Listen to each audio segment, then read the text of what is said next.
Eu estou falando, eu morei aí no Rio 10 anos, eu me sinto um pouco aí ainda, porque eu estou passando uma temporada aqui em Brasília, não sei de quanto tempo ainda, mas estou trabalhando numa ONG feminista, então com a área de gênero e decolonialidade.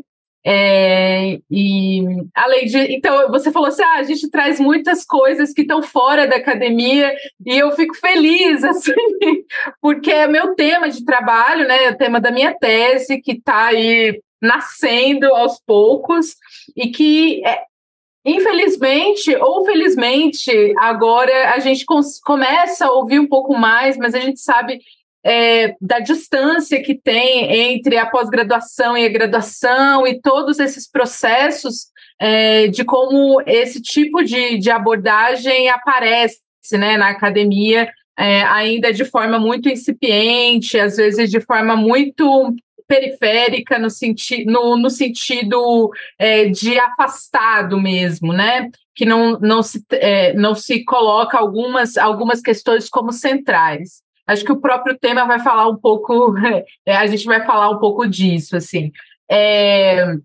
E sobre... exato, estará na academia. Sobre as perguntas, eu acho assim, quem quiser, a gente pode combinar, assim, porque é muita gente, né? E às vezes pode ficar muito truncado. Mas quem quiser muito falar, pode levantar a mão. E aí a gente pode ir colocando as perguntas aqui no chat também, porque eu acho que aí traz um dinamismo, e no final a gente vai conversando. Acho que no meio da minha apresentação, eu faço um momento. Alguém quer falar alguma coisa e tudo mais, para a gente também não perder muito o dinamismo e, ao mesmo tempo, também não cansar a gente, né? Todo mundo muito cansado de telas em geral, e eu sei como é. Eu vou compartilhar a minha tela aqui. Eu fiz uma apresentação até para vocês acompanharem, e assim, se eu estiver falando muito rápido ou algo assim, vocês me falam, tá? Deixa eu ver. Vocês estão vendo agora, né? Tá tudo certo?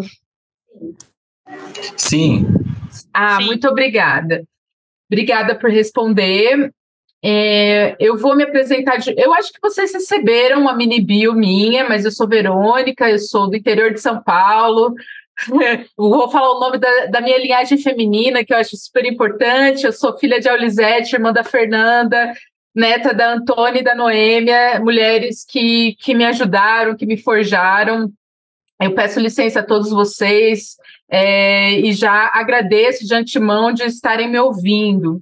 Eu sou jornalista de formação, fiz mestrado na Unesp, graduação lá também, na Unesp de Bauru, e faço doutorado na Federal Fluminense, lá em Niterói. Estou falando com vocês aqui de Brasília. Inclusive, essa semana tem um encontro da Sociedade Brasileira de Pesquisadores de Jornalismo aqui na UNB, mas eu não estou aqui por conta disso, eu estou aqui por um trabalho que eu estou fazendo agora como consultora de comunicação na área de gênero, numa ONG feminista. E aí eu acho que vocês também receberam isso, mais ou menos o que eu vou falar, e eu pensei, eu não vou ler isso aqui porque vocês já receberam, mas está aí para quem quiser ler, e que não leu ainda, e dá tempo de ler enquanto eu falo. Eu fiquei pensando, será que eu falo para as pessoas, ou que eu tento falar como é que encruzilhada chegou na minha vida? E eu não sei responder muito essa pergunta, porque eu acho que a minha própria trajetória tem um pouco a ver com o próprio conceito, assim. Eu tenho uma experiência, eu dei aula no Timor-Leste durante 1 ano e depois mais meio ano, né, mas com um intervalo no meio. E lá eu acho que eu começo a minha trajetória, o meu corpo começa a ser atravessado por essa perspectiva que hoje a gente chama de decolonial. Naquele momento eu não tinha muita consciência desse nome, né?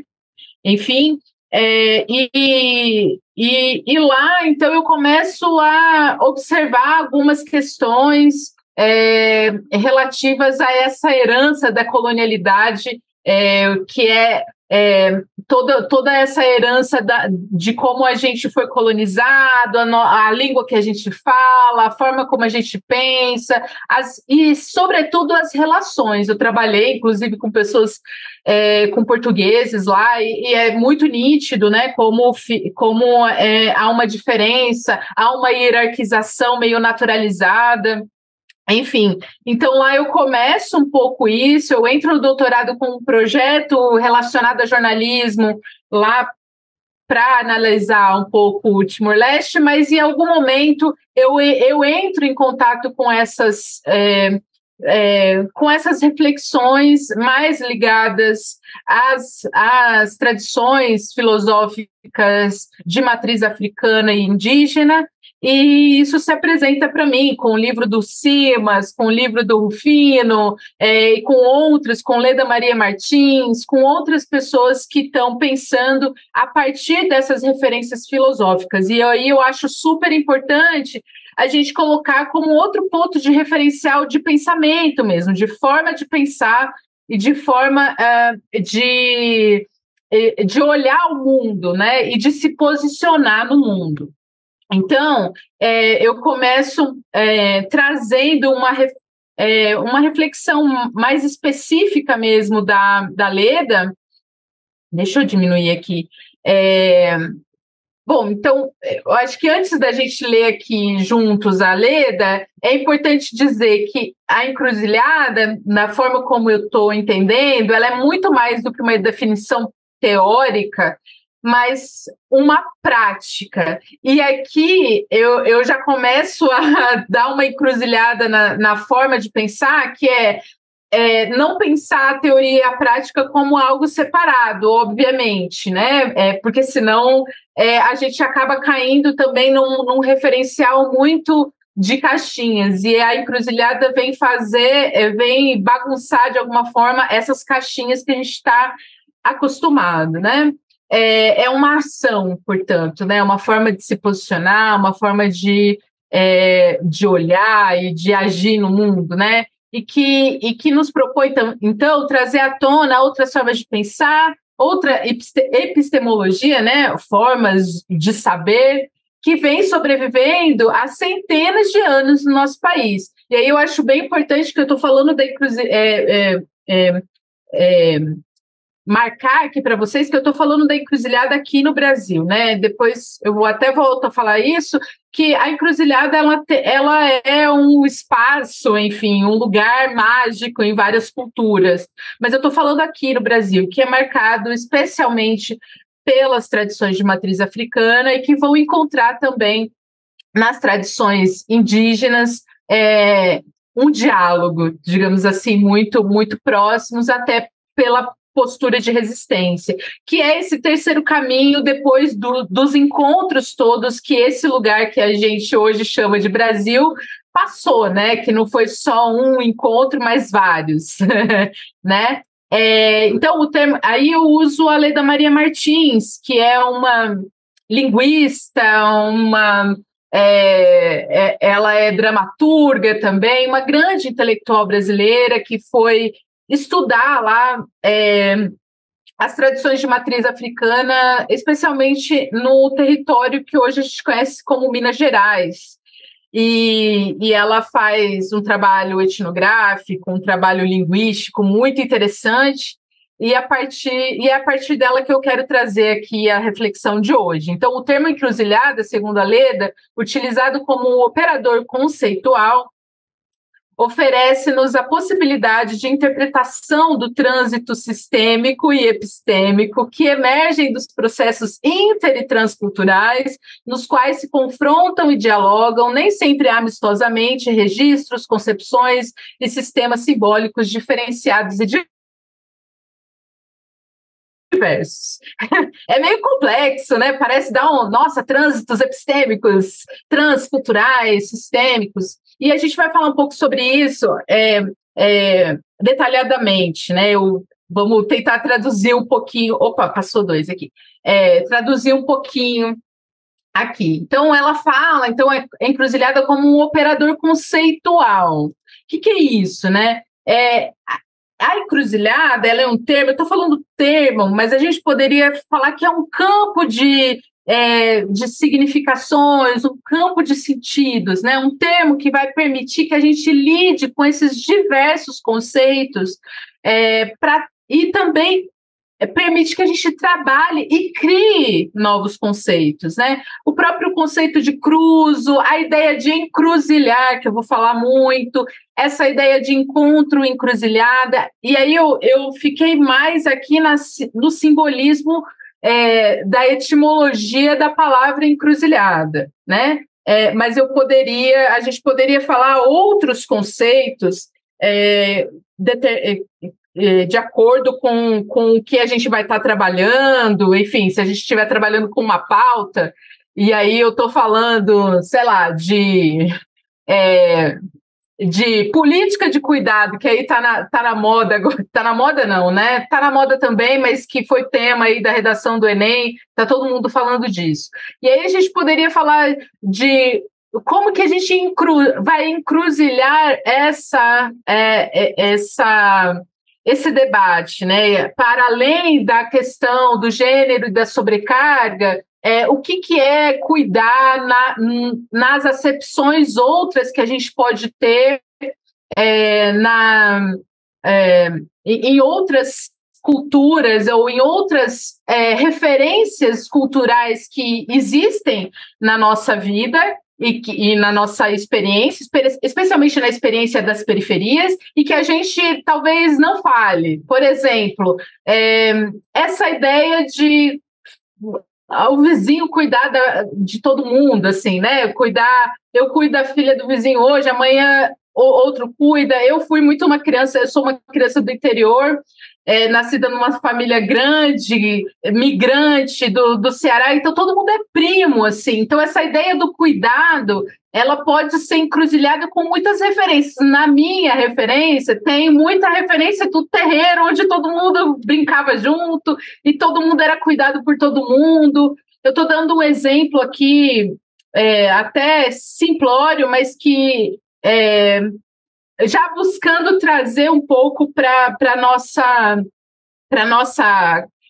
reflexão aqui juntas e juntos, o que a gente pode entender como encruzilhar as nossas possibilidades de pauta, de discussão, e aí a gente poderia falar em outras áreas também, mas a gente está aqui na comunicação.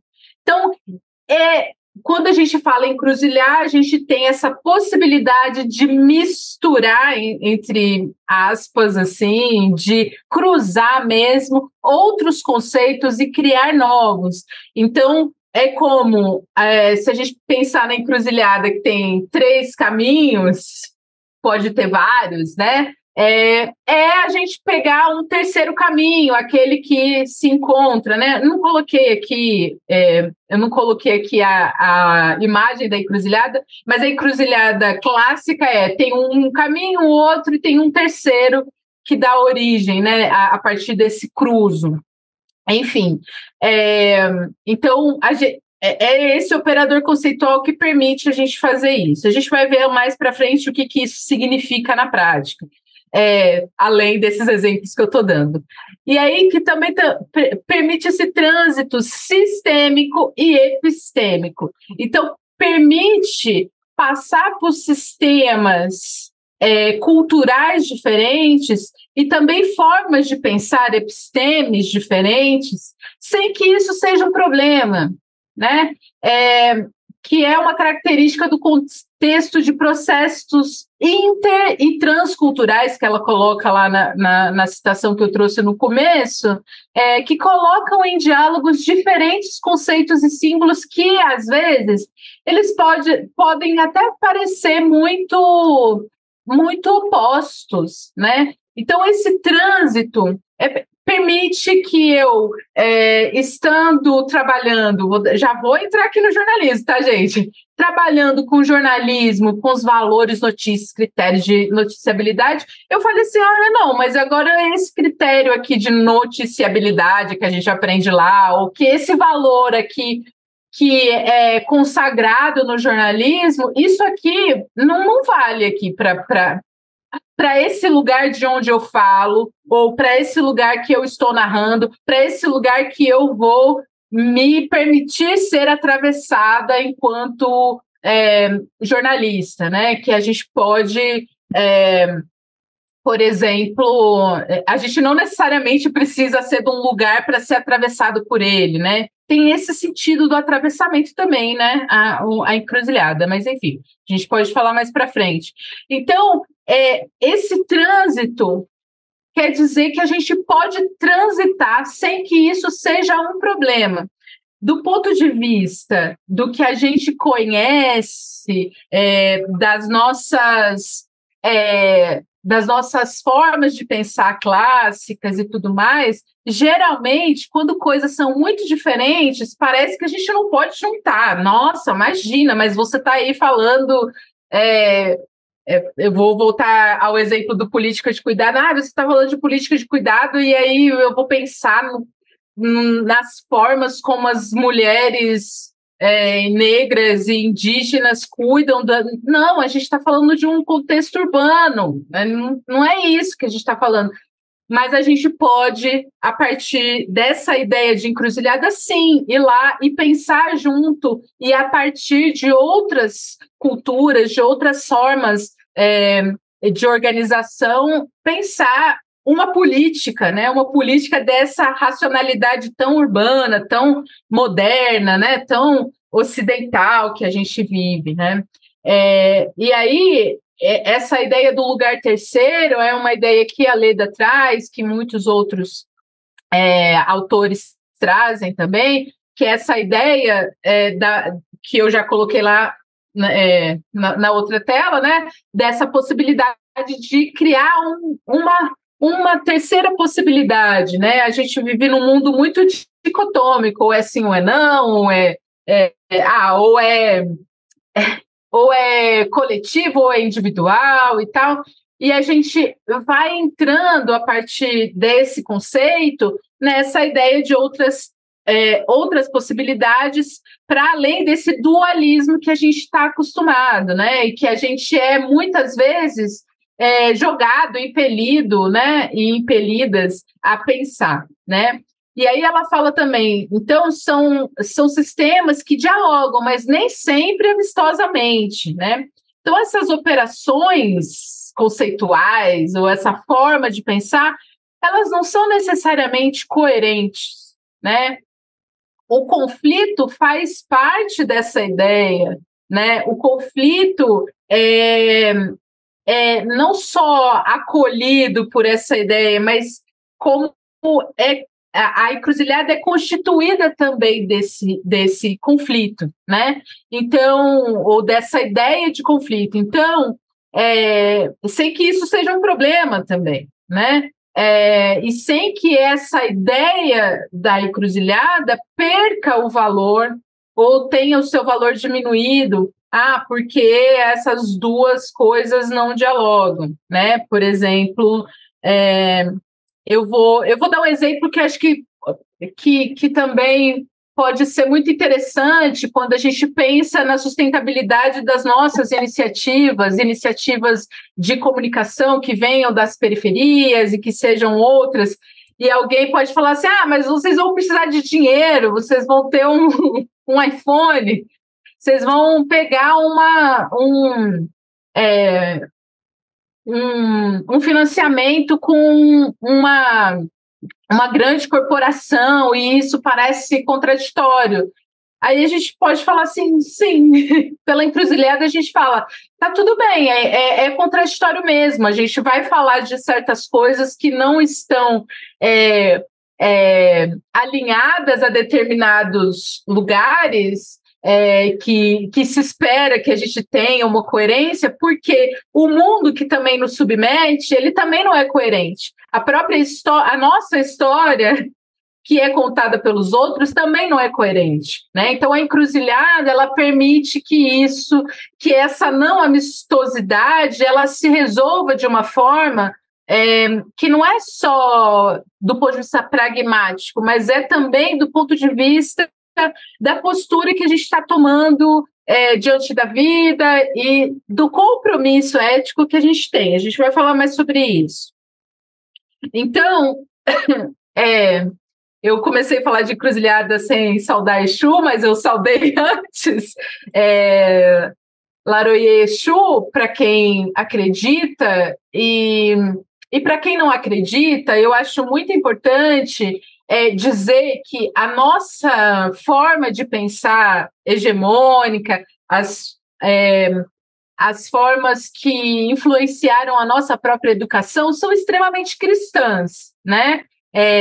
Extremamente duais, então é isso, céu e inferno, bem e mal e tudo mais, e a gente não questiona esse tipo de coisa, né? Muitas vezes as pessoas falam, mas eu não acredito, eu não sou do candomblé, eu não sou da Umbanda, eu não acho nada disso e tudo mais.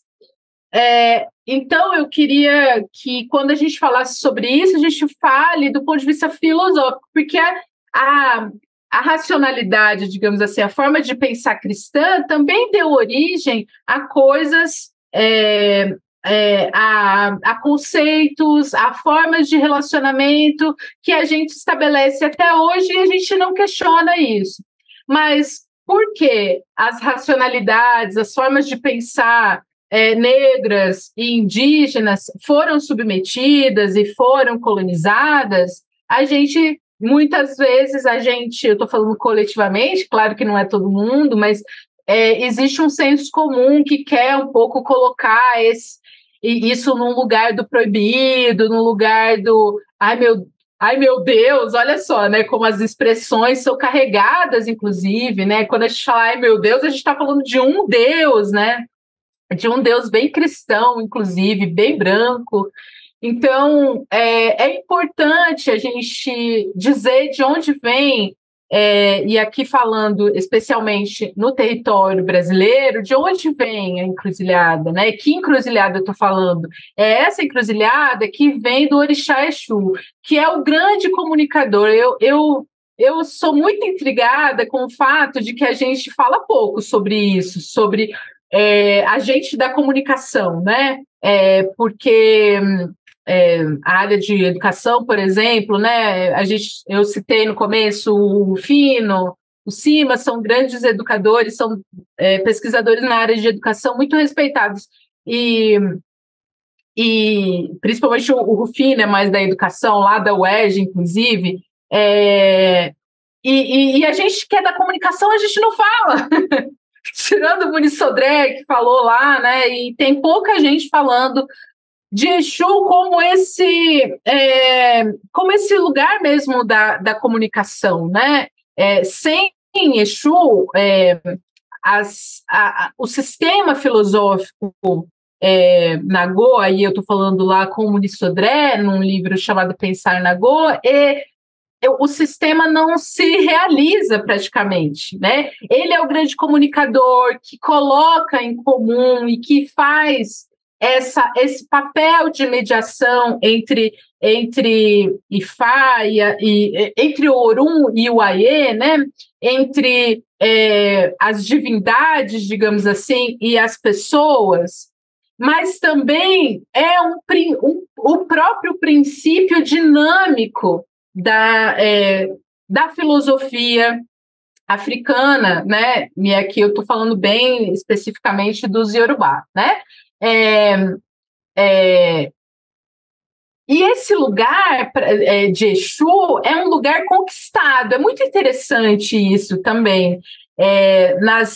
Nos Itãs, né, nas histórias de Exu, Exu conquista esse lugar pela observação e pela disciplina. Por conta da colonização, a gente tem uma história de demonização desse orixá, né? Que foi muito ligado ao demônio, muito ligado a essa ideia que a gente já está, ainda bem, vendo isso ser desconstruído, né? A gente, o próprio o próprio desfile da Grande Rio do Carnaval ajudou muito a trazer essa outra forma de olhar Exu, né? Mas ele é o grande comunicador e que tem essa característica de ter conquistado esse lugar de fazer a mediação, porque ele foi o grande observador disciplinado e aprendeu com todos os grandes orixás, os orixás da criação. Exu também, por ser esse princípio dinâmico, também é visto, então, como o primeiro orixá que dá esse dinamismo, né, para o próprio mundo, para as relações, né? E por isso ele é o dono da encruzilhada, né? Ele é esse princípio dinâmico, mas a ideia da encruzilhada está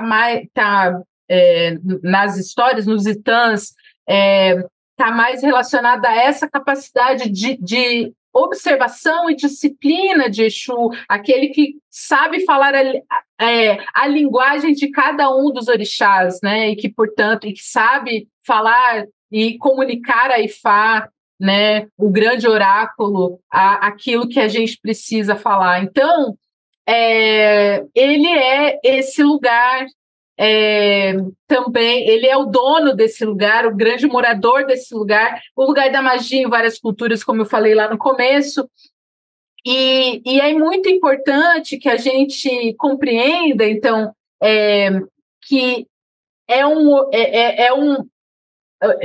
Exu tem essa capacidade de mediação que vai para além de qualquer ideia de bem e mal, né? Então, ele é muito demonizado justamente porque a minha teoria é que ninguém entendia muito bem, os europeus não entenderam muito bem a mensagem, que não tem a ver com essa dicotomia de bem e mal, né? Então, é muito interessante também pensar como há uma correspondência, há um diálogo com as filosofias e com as práticas indígenas ameríndias que as tradições de matriz africana encontraram aqui, que também, tal como as filosofias Iorubá e de outros povos também africanos, têm outras correspondências, né? Como elas se encontraram justamente porque não tinham, ou porque dialogavam nessa distância da dicotomia, do maniqueísmo, do bem e do mal, do tá certo e tá errado, né? Então, é muito importante a gente lembrar que daí vem e emergem dessa forma de pensar valores, práticas, compromissos éticos, né? Compromissos com a vida e com a manutenção da vida, para além dessas dicotomias. Gente, eu estou falando aqui muito superficialmente, a gente poderia ficar muito tempo aqui falando sobre isso, né? Porque são muitos itãs, né? Os itãs são pode ter pessoas aqui que sabem mais do que eu, inclusive, mas são as grandes narrativas dos orixás que trazem, então, esses princípios éticos e essas formas de pensar, essa filosofia, né, por trás dessas figuras, dessas deidades, digamos assim, dessas figuras sagradas, né? E aqui eu queria contar eu sou muito ruim de contar, então, tá, gente? Mas eu acho muito interessante, e que eu acho que aqui para nossa aula e para nossa reflexão sobre encruzilhada é importante importante, e eu já vou contar pela metade, porque a gente não tem muito tempo, mas, enfim, existe um determinado contexto que Exu foi chamado para escolher, porque a ele estava sendo oferecido duas cabaças, né, dois recipientes. Em um estava contido as grandes é, as grandes virtudes, a boa sorte, né, as coisas boas né? E na outra cabaça, no outro recipiente, estava sendo oferecido os desafios, as coisas que não são tão boas, as coisas mais desafiadoras mesmo. Então, tinha essas duas cabaças, esses dois recipientes. Então, Exu vê uma cabaça assim, jogada vazia em determinado lugar, e ele pega essa terceira cabaça e pega o conteúdo da primeira cabaça e joga ali dentro, o conteúdo da segunda cabaça joga ali dentro, chacoalha, chacoalha, e joga e espalha pelo mundo, e assim é criado o contexto que a gente está. Eu gosto desse TAM, que eu poderia estar lendo aqui, mas eu achei melhor contar meio rapidamente, justamente para mostrar como essa figura mistura ou bagunça essa ideia de bem e mal, de certo e errado, de um maniqueísmo a partir do qual está baseada essa ideia de coerência. Então, se eu sou certa, tem que ser sempre certinho aqui, ó. Senão, não pode deslizar, porque senão está sendo incoerente, né? Então, essa ideia de certo e errado, de bem e mal, é totalmente desestabilizada, para usar uma palavra aí que a gente usa muito na academia, por essa figura e por esse sistema filosófico. E aí eu queria reforçar que é uma forma de pensar, né? A encruzilhada, então, onde mora Exu, vamos lembrar lá da Leda Maria Martins, é esse operador conceitual, é esse lugar onde a gente vai pensar os conceitos e que, portanto, permite que a gente bagunce um pouco mais isso, né? E lá na frente, lá no final eu vou voltar a isso, que tem uma correspondência, inclusive, com um debate muito recente que a Fabiana Moraes faz, né? Mas pensando, então, aí eu coloquei aqui a referência específica, né, da pedagogia das encruzilhadas, esse livro aqui, ó, do Luiz Rufino, tá aí. É um livro muito interessante, e que fala que, então, que dessas práticas emerge uma pedagogia, uma forma de aprender e apreender o mundo, né? A forma como a gente capta as coisas, né? A partir de quais referências. E sendo Exu esse princípio dinâmico que traz esse dinamismo em contato com a vida, a gente tem outros compromissos éticos, outros valores que emergem disso. O que isso tem a ver com jornalismo? Acho que vocês já devem desconfiar. Tem muito a ver com a nossa prática da comunicação de forma geral, mas no jornalismo. Então, para a gente fazer essa crítica, é importante a gente lembrar um pouco o que é essa ideia de jornalismo, de onde ela vem, né? A própria prática em si, né? A prática de narrar o outro, ela é muito tributária dessa ideia colonial. Então, tinha mesmo lá as colônias, tinham pessoas que vinham nas colônias aqui para narrar o que estava acontecendo, como é que esses lugares onde os navegadores tinham chegado, enfim. A própria origem das agências de notícia, elas vêm daí, né?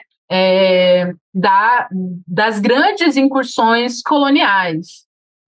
E isso é muito importante pensar que, portanto, a prática que a gente reproduz hoje, que a gente chama como jornalismo, ela tem essa base colonial. E olhar o outro e narrar o outro é também uma forma de defini-lo, né? E foi uma forma de definir quem nós éramos, nós, os colonizados, né? Quem nós éramos, aí todos esses conceitos que a gente ouve, os, é, os bárbaros, os sem civilização, os sem alma, os sem, né? Faltava tudo aqui, né? A partir de uma referência bem específica ali da Europa e tudo mais. Então, esses valores e critérios e o conjunto de práticas são baseados nessa forma de pensar, né? Nessa racionalidade, né? Numa racionalidade ocidental que eu acho isso muito importante, a gente pensar que é um projeto de morte. A gente tem inúmeros exemplos do jornalismo que relativiza quaisquer questões relativas a atualização dessa ideia de colonização. A mais recente e mais absurda, digamos assim, que foi tão explícito que parece assim. Eu fico perguntando, gente, será que eles estão vivendo no mesmo mundo que a gente, né? Mas, enfim, que foi, acho que na sexta-feira ou quinta-feira, no Jornal da Globo, a Renata Lopretti lá ficou narrando toda eles fizeram uma argumentação para dizer que está morrendo muita gente, muita criança em Gaza, porque a taxa de natalidade é muito grande. Então, assim, e isso tudo é valor notícia, tá, gente? É tudo essas coisinhas que a gente aprende na faculdade. Então, eu não... Eu acho que é um compromisso que a Encruzilhada me traz, é também falar que aquilo contra o qual a Encruzilhada se posiciona é um projeto de morte. As formas coloniais que a gente vive hoje, né, as atualizações dessa sociedade colonial, são projetos de morte simbólica e física. Porque se a gente está aqui, se você que está me ouvindo, se vocês são descendentes de pessoas negras e de pessoas indígenas, vocês são descendentes de pessoas que resistiram ao processo de morte, de exaustão da vida ou de exaustão da própria condição da sua subjetividade. Isso é muito importante da gente falar, gente, porque esse projeto colonizador, ele é a base, ele é a caminha gostosa e quentinha, com fios, com 1000 fios egípcios de algodão, para eles deitarem a cabeça com o perdão de Cristo, com todo respeito aqui, tá, gente? Mas já saindo um pouco do respeito, que mata e que acumula a qualquer custo, né? E que está tudo bem. Se a gente é resultado, se a gente é descendente de pessoas negras, a gente é resultado de muita resistência, de resistência subjetiva, de muita de processos muito dolorosos de expropriação, que tem origem lá na escravização, mas que foi sendo atualizado. Eu, para minha tese, retomei uma entrevista que meu avô deu para a igreja. Olha que coisa maluca! E o meu avô falando do quanto ele tinha sido humilhado. Ele fala isso publicamente, ele sabia que ia ser lido lá pela cidadezinha onde eu nasci. E aí eu fico pensando o quanto que ele não passou, assim, né? Para estar se expondo. Eu passei por muita coisa ruim e tal. E aí eu fico e fiquei pensando que é uma das coisas que sobrou do meu avô, assim, né? Então, que é esse relato de eu fui muito humilhado por esse sistema capitalista mesmo. Ele estava falando de trabalho, então eu acho que isso é muito importante. A encruzilhada é o lugar. E aí, nas práticas religiosas, a encruzilhada, a gente arreia o padê para Exu, para começar a falar com os orixás, para começar a ter esse alento. Mas, do ponto de vista simbólico, a encruzilhada também é aquele momento em que a gente olha para aquilo que a gente tem e da onde a gente vem, o que eu vou fazer com isso? O que vai me manter de pé? O que vai fazer com que eu consiga sobreviver a esse projeto de morte, né? Então, a prática da encruzilhada, ela permitiu essa sobrevivência, né? Isto é, se inscreveu e se escreveu também, a gente poderia dizer assim, né? Não só a escrita, a palavra registrada, como a entrevista do meu avô, mas tudo aquilo que ele falou, as palavras que a gente diz, as palavras escritas no mundo, na vida, narradas, como um projeto de vida, seja do ponto de vista simbólico, e aí eu estou falando dessas ações estratégicas, das diferenças socioculturais que foram impostas, que podem ter sido impostas ou pelo tráfico e, né, o sequestro das pessoas trazidas à força aqui, ou a migração, por exemplo, meu avô foi obrigado a migrar para não morrer, literalmente, as próprias migrações que os indígenas, que a eles foram impostas, enfim, e aí minha família também tem a ver com isso, mas enfim, saindo um pouco do personalismo aqui, ou seja, também do ponto de vista literal, que é o que eu estava falando, ao evocar e invocar o Orixá Exu, que estabelece esse encontro entre o sagrado e o profano, que assenta, né, esse assentamento das possibilidades de vida, né, com o movimento, com entender que a própria dinâmica de vida, se a gente vai se mantendo vivo, coisas podem acontecer. Cada vez que a gente se mantém vivo e em movimento, tudo pode acontecer. Coisas boas e novas podem acontecer junto com coisas ruins também, enfim. Mas essa ideia do movimento também, porque a estagnação é a própria ideia da morte também, né? E Exu é essa vida em movimento. A encruzilhada, então, é da ordem desses outros saberes que podem inspirar novas formas de nos comunicarmos. Aí, tem duas telas aqui que eu trago que isso representa do ponto de vista mais concreto. A primeira coisa seria, e que eu tenho trabalhado bastante, inclusive, em artigos e tudo mais, que é essa ideia de habitar a contradição, que eu já falei. A ideia de coerência, ela foi feita, com todo respeito aqui, para fuder com a gente, tá, gente? É mais ou menos isso. Porque ela esconde estratégias de dominação, de manutenção dos privilégios, né? Quem não precisa nem ser de uma etnia específica. Não, é só ser não branco e que a pessoa já sabe que se vou cumprir a cartilha certinho, não vai dar certo. Você não é branco. Não tem como, sabe assim? Só que é vendida essa ideia da coerência, não, tá tudo certo, é assim, a vida é assim, tem uma cartilha, você vai seguir, vai dar certo. Não dá. Vai chegar um momento que vai se revelar o racismo, o classismo, enfim.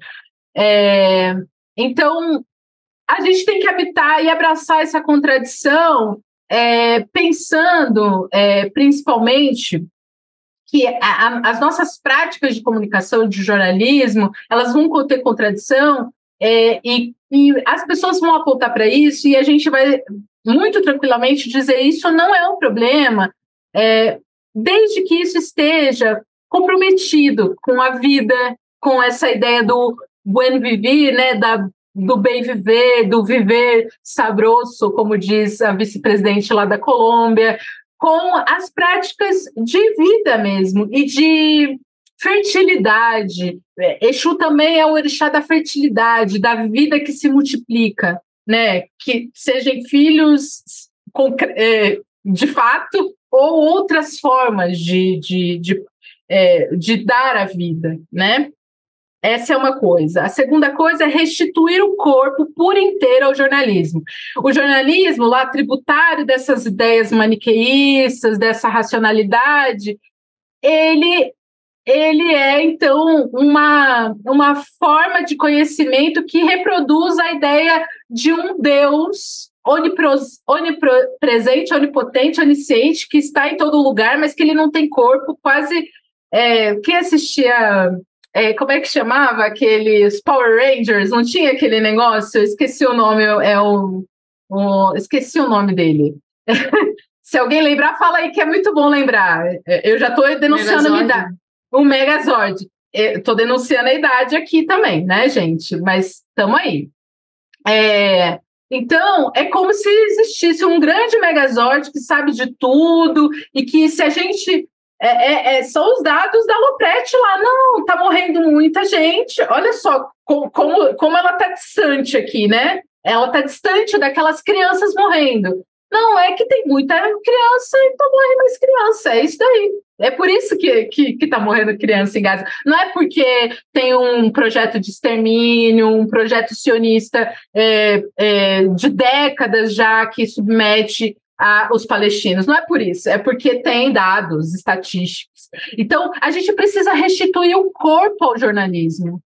Porque a prática da encruzilhada é uma prática que passa pelo corpo. Ela é simbólica, mas ela é concreta também. É com o corpo que eu atravesso a encruzilhada, é o meu corpo que vai fazer esses encontros, que vai estar atravessado por isso, né? Então, a gente tem que fazer o jornalismo voltar para o corpo, né? E quando a gente faz isso, é impossível a gente não fazer essa terceira coisa que eu falo que a encruzilhada nos coloca, que é situar o jornalismo. Da onde eu estou falando? Que corpo que está falando? Para quem ele está falando e como aquele corpo está naquele momento enquanto está falando, né? Então, e o que aquilo que eu estou falando, ou o conhecimento que eu estou produzindo, ele representa nesse lugar onde eu estou, nas relações que eu tenho, né? Isso é muito importante. E eu acho que nós, que somos comunicadores, que estamos tentando fazer esse centro se deslocar, a gente já faz um pouco isso do próprio ponto de vista da territorialidade. Mas a gente fala muito de jornalismo periférico, por exemplo. O jornalismo hegemônico, ele não dá conta da vida, né? Então, assim, eu sou um pouco contra ficar colocando apelido para o jornalismo, porque o que as pessoas que estão... O que a mídia índia, por exemplo, que está fazendo jornalismo nos territórios indígenas, nos tecorrás, o que a galera da periferia está fazendo é jornalismo, é traduzir um contexto muito importante para a gente, né? Traduzir, pensar, interpretar, produzir conhecimento a partir de territórios e de lugares das cidades, dos estados desse país extremamente importantes, né? A gente poderia citar, por exemplo, como exemplo, o Sumaúma jornalismo que está fazendo lá em Altamira jornalismo e que é muito importante. Não é jornalismo comunitário, não é jornalismo periférico, é jornalismo. A gente está disputando esse lugar. Eu acho que isso também é super importante para a gente que está se colocando a partir de outros lugares. Vocês aí que fazem jornalismo. Eu faço jornalismo comunitário. Sim, eu faço jornalismo. Eu traduzo uma coisa que você não dá conta. Isso é muito importante. Eu sei que vocês vão voar cada vez mais, vocês que estão aqui na aula, e é muito importante que vocês tenham essa e ocupem esse lugar. Eu estou traduzindo uma realidade extremamente importante para o futuro desse país e desse planeta até, que outras pessoas não dão conta, né? E isso é muito importante. Então, essas 3 questões, a gente poderia falar isso para a comunicação de forma geral. E aí, para a gente fazer isso, a gente tem que reconhecer a encruzilhada, reconhecer, observar os caminhos que se encontram, as possibilidades que se abrem, as coisas que eu consigo ver, mas outros não conseguem, e que estão aqui do meu lado muitas vezes, e que a nossa formação, ou a nossa deformação, muitas vezes faz a formação clássica, né, de jornalismo, faz a gente parar de enxergar ou enxergar como menor, né? O que essas coisas, o que esses mais velhos, por exemplo, estão colocando para a gente? Eu vi uma palestra uma vez com aquele... eu sou péssima para nomes, mas, enfim, para um grande comunicador de um quilombo, e ele falava de como foi importante o processo dele ouvir os mais velhos lá no quilombo, o que isso trouxe para ele do ponto de vista jornalístico, de pautas, de formas de olhar as pautas, por exemplo. Outra coisa que a gente precisa para fazer tudo aquilo, estabelecer vínculos. E aí eu coloco aqui, né? Muitos nomes têm sido utilizados ao longo do tempo para se referir à importância de uma prática jornalística de fato comprometida e vinculada. Agora é jornalismo de soluções, jornalismo comunitário. Esse jornalismo, todo jornalismo é comunitário. Só que o jornalismo hegemônico é da comunidade da elite. É só isso, né? Todo jornalismo propõe uma forma de pensar, um conhecimento.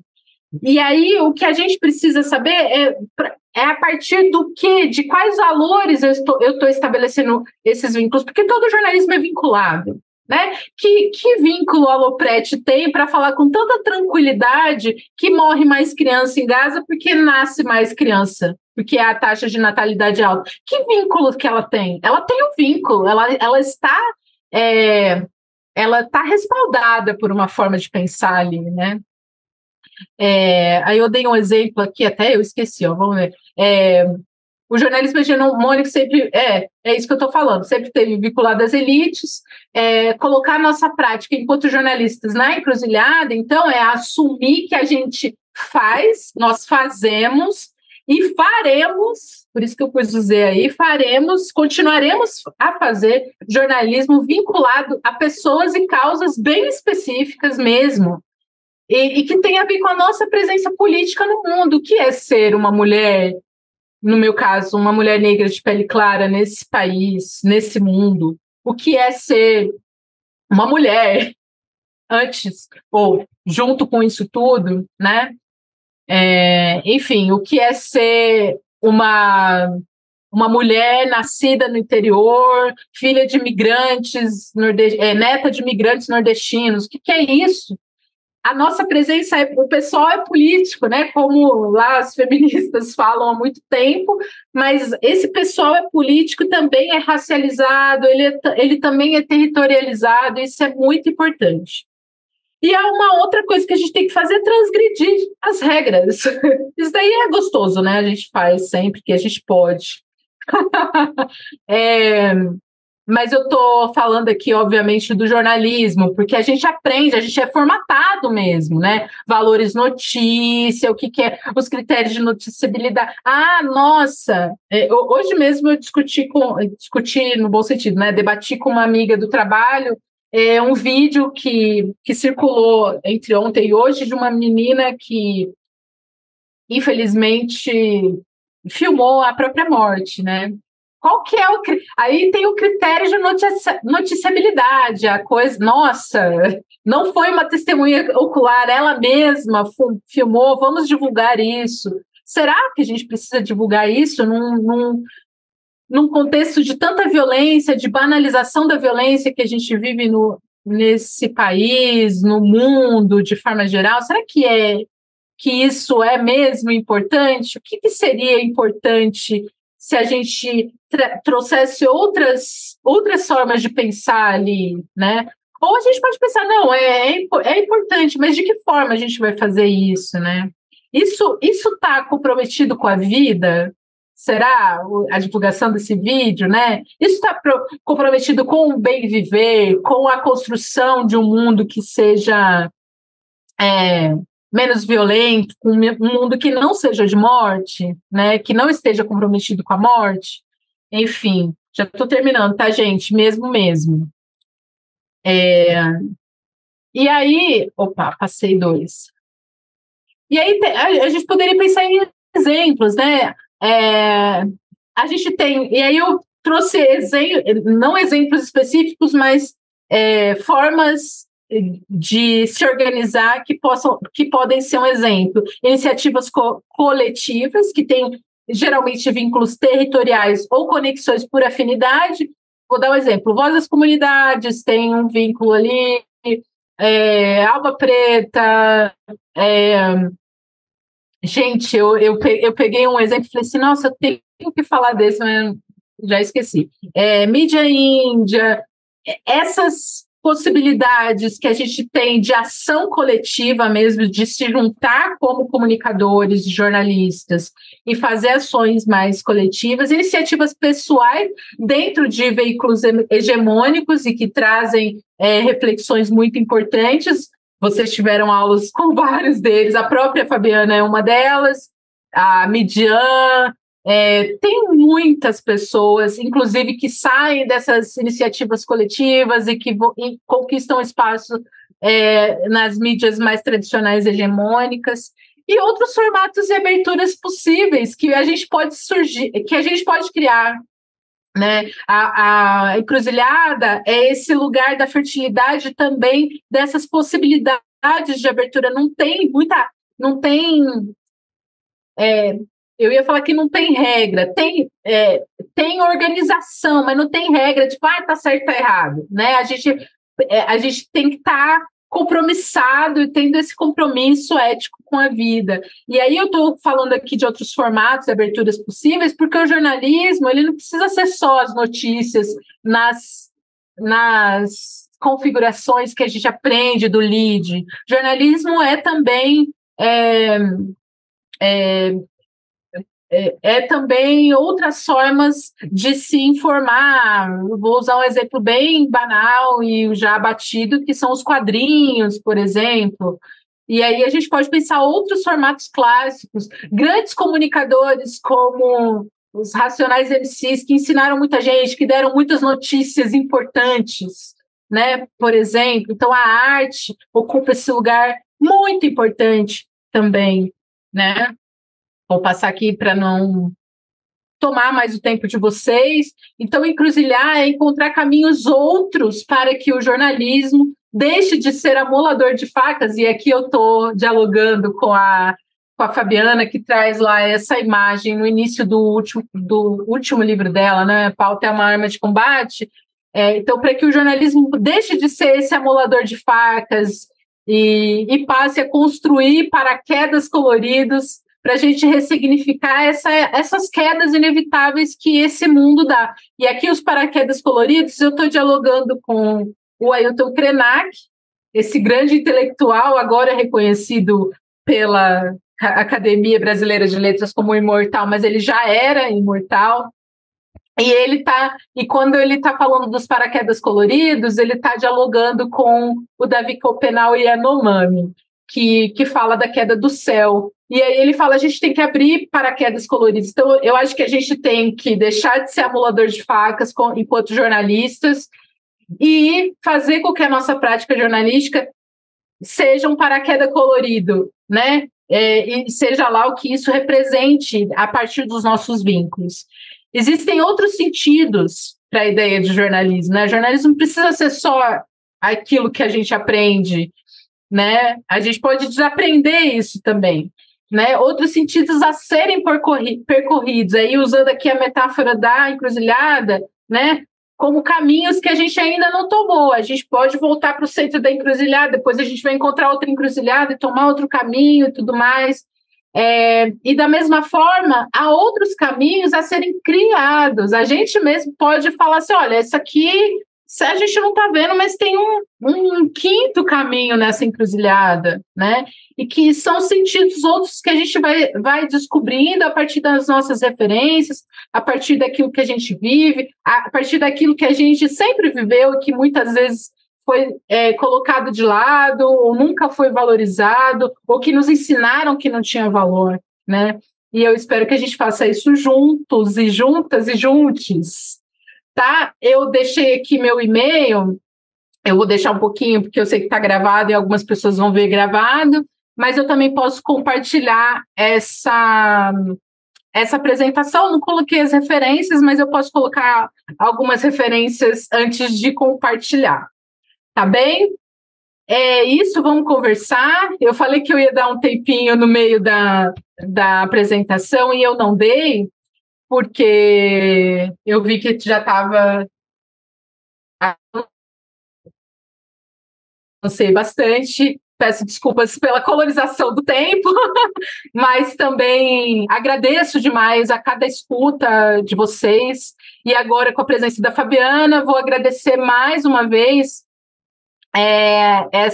esse convite que me honra muitíssimo e que traz sentido para aquilo que eu estou estudando. Eu estou estudando por isso, para poder compartilhar.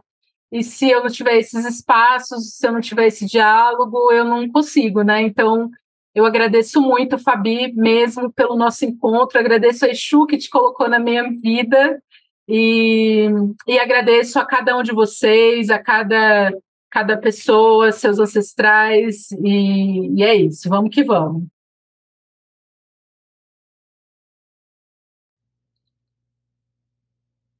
Verônica, obrigada. Aula incrível, acho que tá todo mundo aqui bem feliz. Queria ver se Fabi teve que entrar um pouquinho depois que já tinha começado, então queria passar a palavra para ela. Obrigada, Flávia.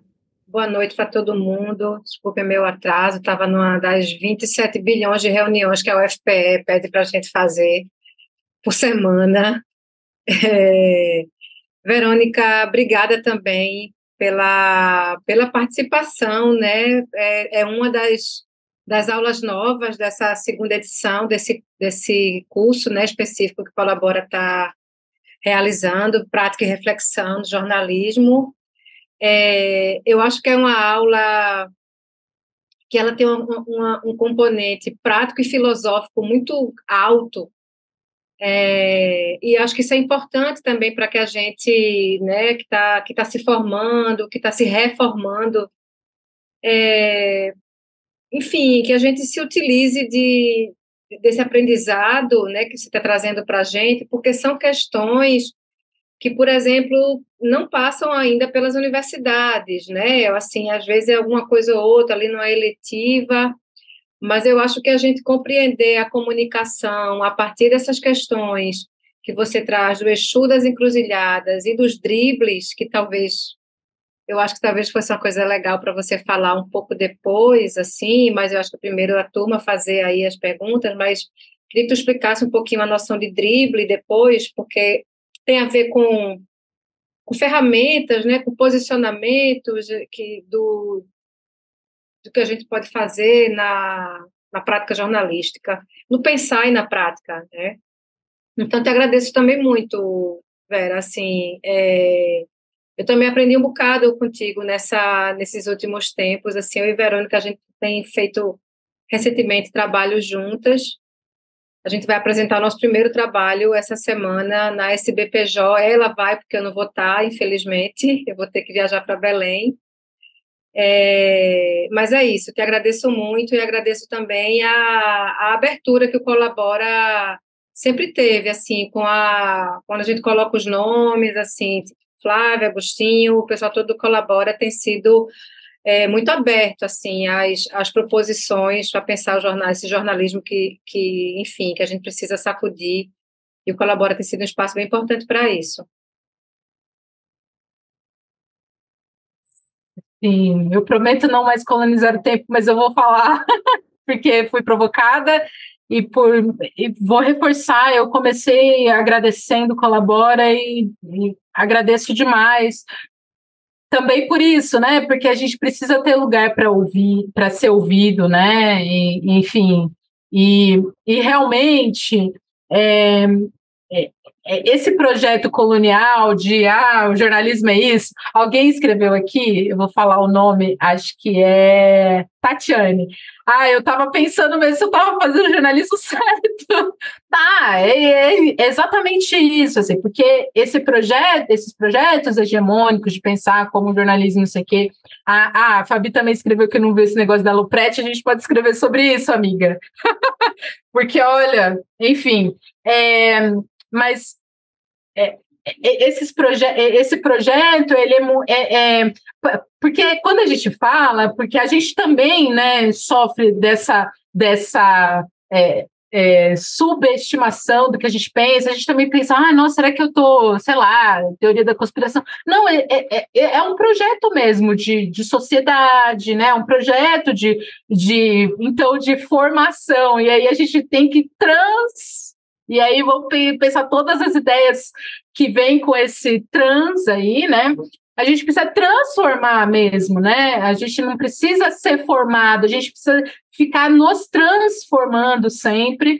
E aí, sim, a gente vai transformar também essa ideia de jornalismo. E a ideia do drible, assim, foi uma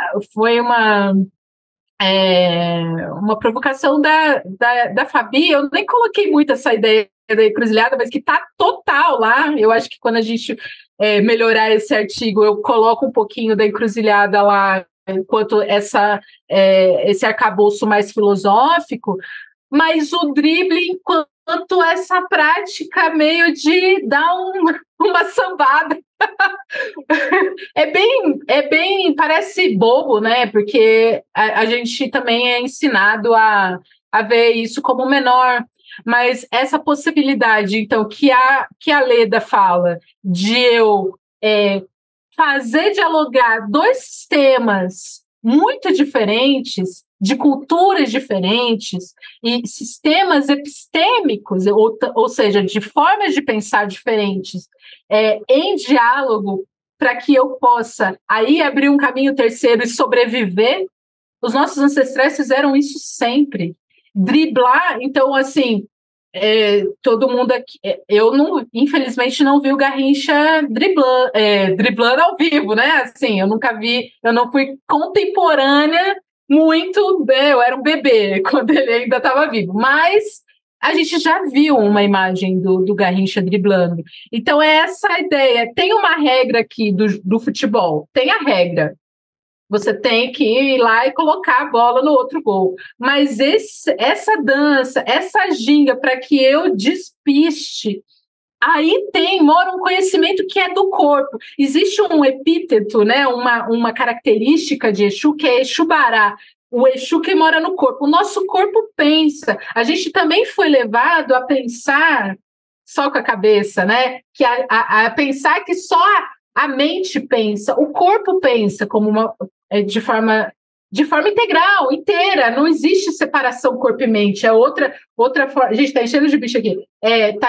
É outra forma também de dicotomizar a nossa existência, como se o corpo fosse menor diante da mente. Tanto não é menor que está todo mundo aqui já cansado, já que faz 1 hora que a gente está só falando, só a mente pensando. Assim, eu devia ter começado como eu começo às vezes as aulas, que é fazendo todo mundo levantar e mexer o corpo. E vocês podem fazer isso aí agora, se quiser, porque existe um conhecimento do corpo, Exu Inu, Exu que está dentro de mim, literalmente no meu corpo, Exu Bará que cuida do nosso corpo, que é esse próprio movimento da vida. E o drible, esse drible do Garrincha, ele está nesse campo de significação. E esse drible a gente usa também na redação. Então, eu falei, tem exemplos de iniciativas pessoais. A minha querida amiga Fabiana Moraes narra um monte de drible que ela fez lá na redação do Jornal do Comércio por um compromisso com a vida, que eu gosto muito da história da Severina. Gosto, né? É uma história super triste, mas a ideia de você não passar o contato da Severina, porque você sabia, por exemplo, que o jornalista que estava querendo aquele contato era para fazer uma matéria a serviço da morte, a serviço da morte simbólica de toda a resistência daquela mulher. Então, assim, a gente vai driblando mesmo nesse sentido, e isso mora no corpo, gente. Não tem muita. Nesse sentido, não tem uma receita de bolo, né, Fabi? Ninguém te ensinou tipo, não vou passar esse contato. Pelo contrário, te ensinaram, nossa, somos jornalistas, somos amigos, vamos compartilhar contatos, vamos suitar, né? Suitar o tema, continuar falando sobre esse tema. Mas se esse tema continuar sendo falado por um viés que não é, que é compromissado com uma ideia de morte, a gente não deve não mesmo passar o contato, né? A gente não deve fazer determinadas coisas, e isso não é o problema. A gente vai aprender na faculdade que é um problema, mas a gente está transformando. Então, a própria ideia de estar em formação, a gente também pode transformar essa ideia. O que é estar em formação? Né? Enfim, eu acho que é tudo. Contar ao pessoal essa história que Verônica está aí. Conta, que é muito. Eu não sou muito boa de contar história. Não, depois eu conto, depois eu vou contar, porque eu acho que aqui pelo chat tem algumas perguntas para tu, Verônica, algumas questões que a turma quer colocar. Mas eu conto a história, eu prometo. Alguém quer abrir as perguntas, colocar alguma questão para a Verônica? Abrir esse bonde?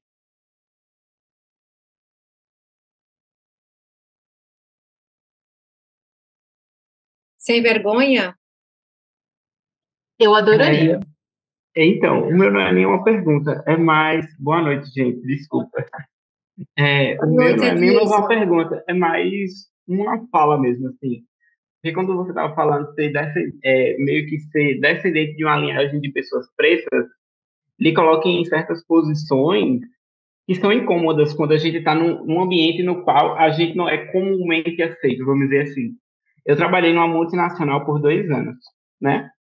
E em todos os lugares que eu, assim, não só no trabalho, mas como na minha vida pessoal mesmo, o pessoal sempre elogiou a minha forma de comunicar, né? E a gente sabe que o mercado ele é cruel. Tem um amigo meu que diz isso e eu acho que é verdade mesmo. Eu era redator, né, da parte do marketing de produto e sempre me foi elogiado que eu me comunicava bem, né? Até que um dia eu recebi um feedback de um gestor que ele disse que minha comunicação era simples demais. Eu fiquei assim, tipo, como assim, cara? Se a gente é na faculdade, a gente aprende a se comunicar de uma forma que todo mundo entenda. Seja ele um pós-doutor, seja ele uma empregada doméstica ou uma pessoa analfabeta. Então, quando eu recebi esse tipo de feedback, eu fiquei extremamente triste, porque eu sei de que lugar essa fala veio. E quando você falou isso, eu fiquei, cara, eu não acredito, eu nunca tinha falado isso em outro canto, assim, a não ser com pessoas próximas. Eu falei, cara, eu acho que isso é a hora de eu falar, sabe? E eu fiquei extremamente triste, porque eu sei que eu não fiz nada de errado, e muito pelo contrário, eu acho que é porque o mundo corporativo, ele influencia a falar difícil, no sentido, porque eu trabalhava com essa parte mais de comercial, né, na produção de conteúdo, aí o pessoal fala muito journey, payout, e outras nomenclaturas assim que, vamos dizer assim, uma pessoa como minha mãe não entenderia o que é. E então eu acho que a gente não tem que burocratizar a nossa fala, sabe? O mundo é tão difícil e a gente tem que colocar palavras estrangeiras no momento que eu estou falando com pessoas que nem sabem lidar com aquilo, sabe? Então foi muito importante, assim, quando você falou isso, eu fiquei, cara, eu sei que a maior parte da minha carreira, né, eu não trabalhei com um veículo tradicional de comunicação, né, eu trabalhei mais com marketing, eu trabalho hoje numa TV, Mas eu acho que isso foi um episódio que marcou muito e a sua fala me fez relembrar disso.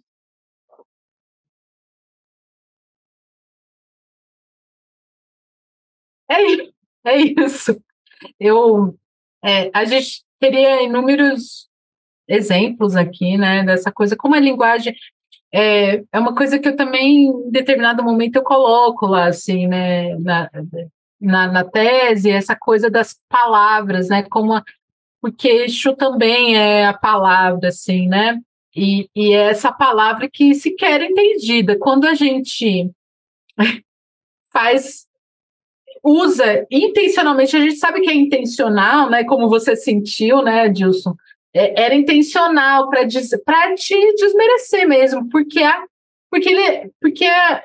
esse movimento colonizador também entendeu muito, muito rapidamente que a palavra era isso, assim, é esse lugar de poder também, né? E negar isso, né? Eu acho que uma das piores heranças da colonização que a gente tem é o monolinguismo. A gente tem muita dificuldade de aprender outros idiomas, mas a gente sabe muitos idiomas, muitas outras linguagens que foram sendo colocadas como menores e que a gente não reconhece, assim, enfim. Obrigada pelo seu relato. Eu acho que a gente na academia, né, Fabi? A gente encontra isso a todo momento. Eu ouvi, por exemplo, num grupo de estudos, de pesquisa, a gente estava lendo um texto da Conceição Evaristo, né, que tem essa ideia da escrevivência, que é super potente, e alguém falou, ela é muito didática, ela é muito pedagógica, às vezes, como se fosse menor, né, e, enfim, daria uma aula só sobre isso. Diz. Eu vou ler algumas questões que estão colocadas aqui no chat. Se as pessoas que fizeram as perguntas no chat quiserem falar, Tatiane, Gabriela, ou eu posso ler também. O que é que vocês preferem?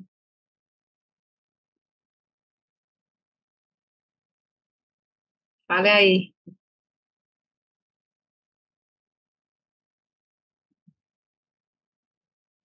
Perguntar, então. Vou ler. Tati perguntou como lidar com a desmotivação quando o sentimento de não fazer o jornalismo certo bate.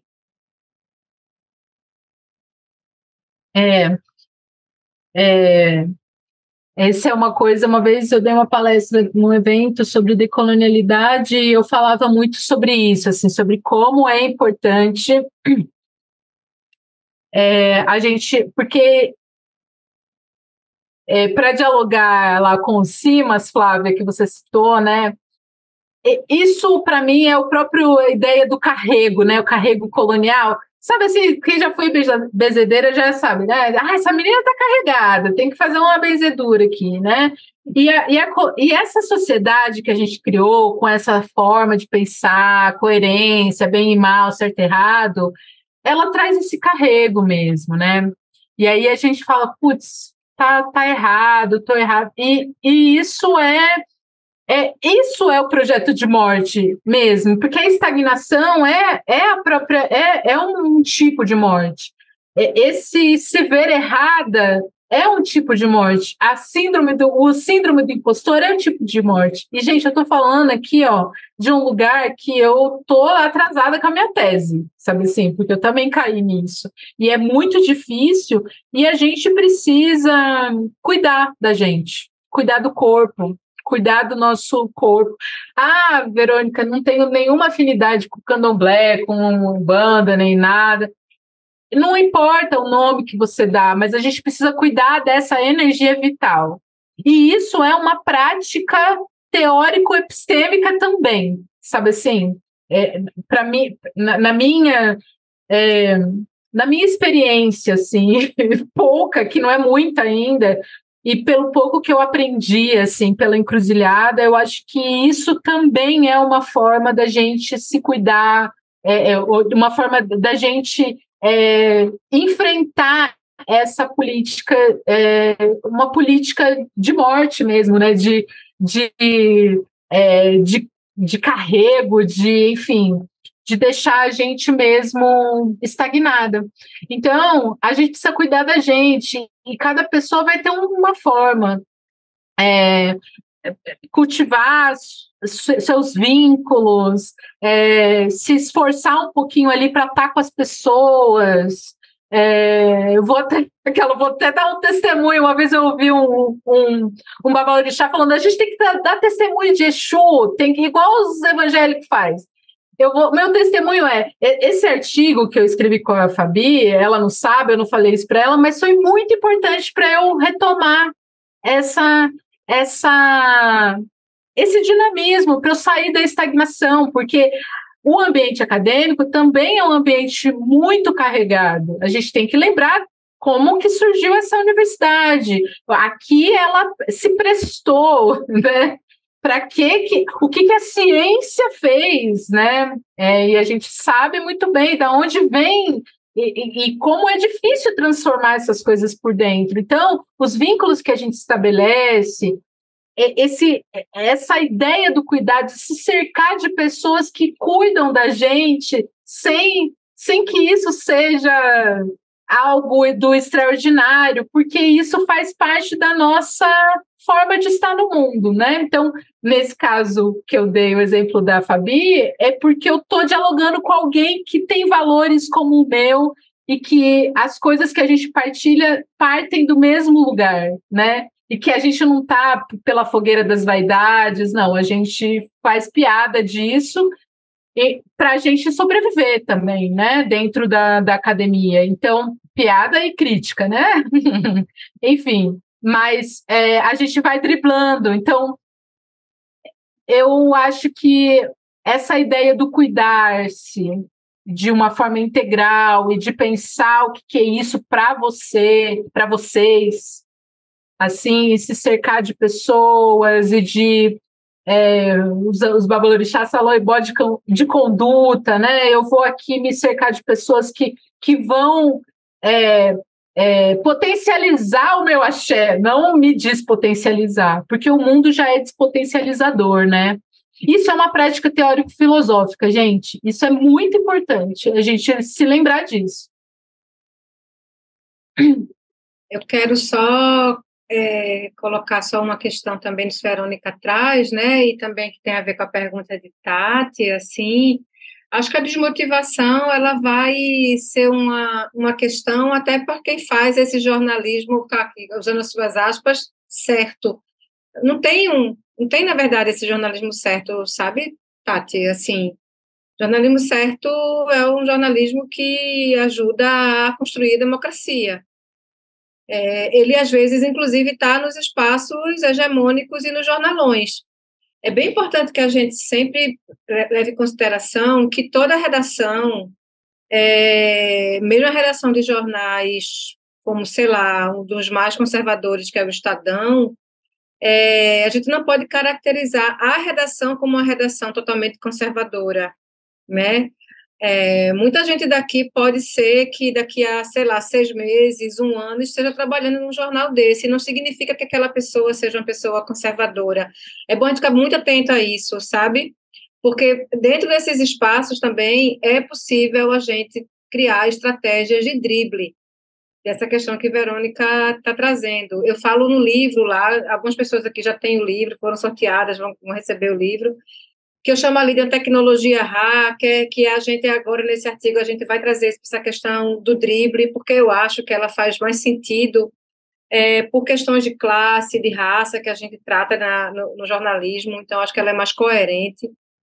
Mas o sentimento, muitas vezes, de inadequação, não está fazendo certo, ele vai perpassar por, enfim, várias e várias pessoas que estão fazendo que estão dentro de uma profissão que é uma profissão que nos últimos anos foi extremamente desvalorizada, a gente não pode esquecer disso, né? Desvalorizada, atacada, já vinha sendo com questões de reformatação de mercado, com precarização, então a gente também depois vai ter um governo Bolsonaro que joga ainda mais, enfim, mais violência e ataque em cima dessa profissão, então assim, é muito difícil mesmo, às vezes você não está desmotivada. Eu acho que essas questões que a Verônica está trazendo são super importantes, da gente se pensar em rede, sabe? E uma coisa que é extremamente importante para eu finalizar aqui, ao contrário de uma ideia do jornalismo heróico, individualista, feito por uma pessoa, e geralmente essa pessoa é um homem, né, o super-homem, que a gente trabalhe em rede e pensar coletivamente esse trabalho, sabe? De fato, pensar coletivamente, porque isso nos dá muita força também. Isso é uma questão importante, eu acho que nos últimos anos isso vem sendo também uma realidade, né? Tem outra pergunta aqui, Vera, de Gabriela Marinho. Quais os principais desafios ao construir um jornalismo fora dos padrões tradicionais que já conhecemos?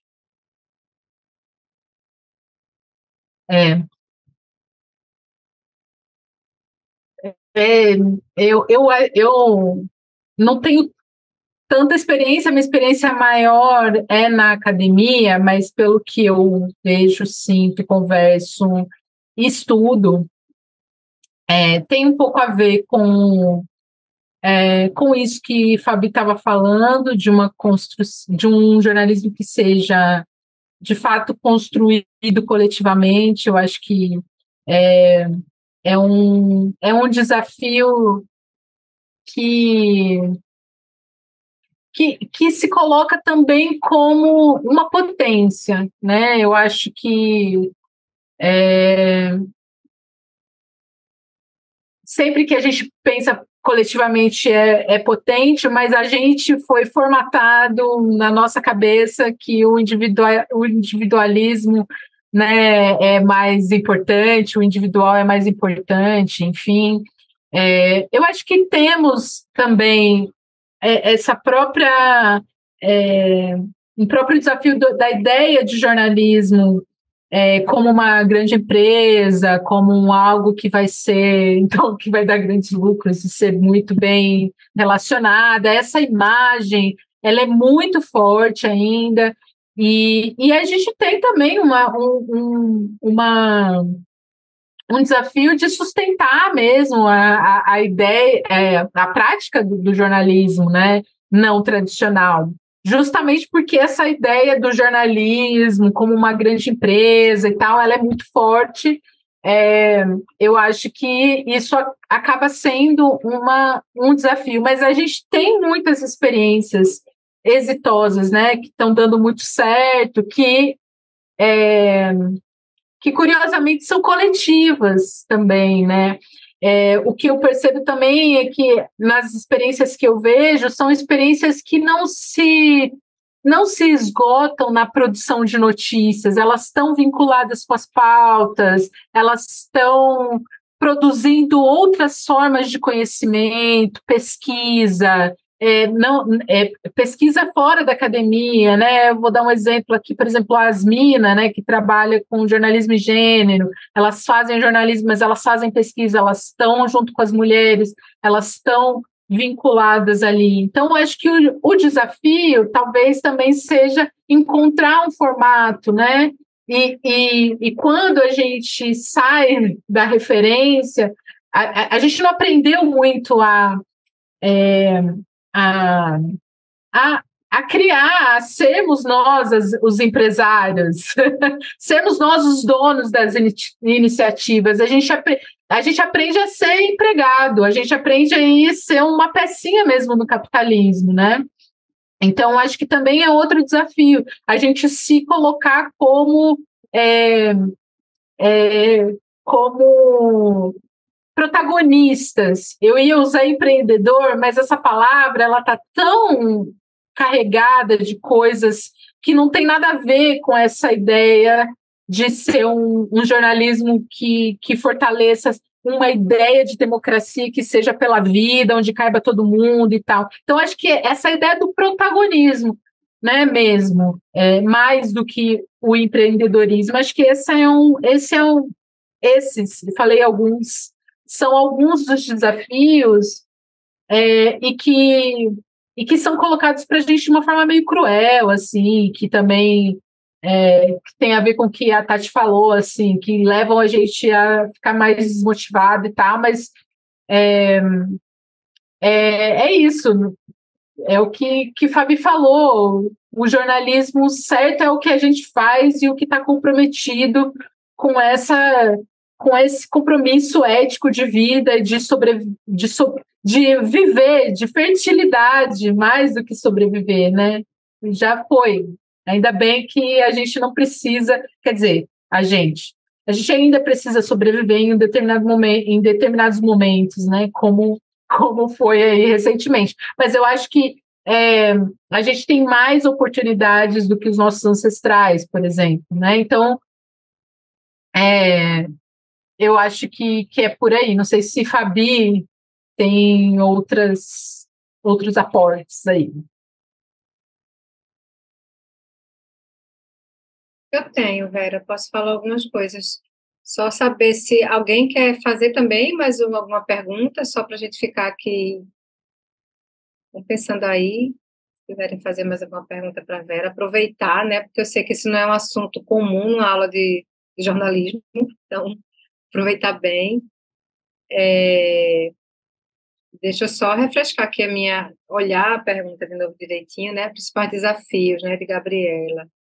Eu acho que um dos desafios grande ainda que a gente enfrenta é uma própria ideia do que é fazer jornalismo, né?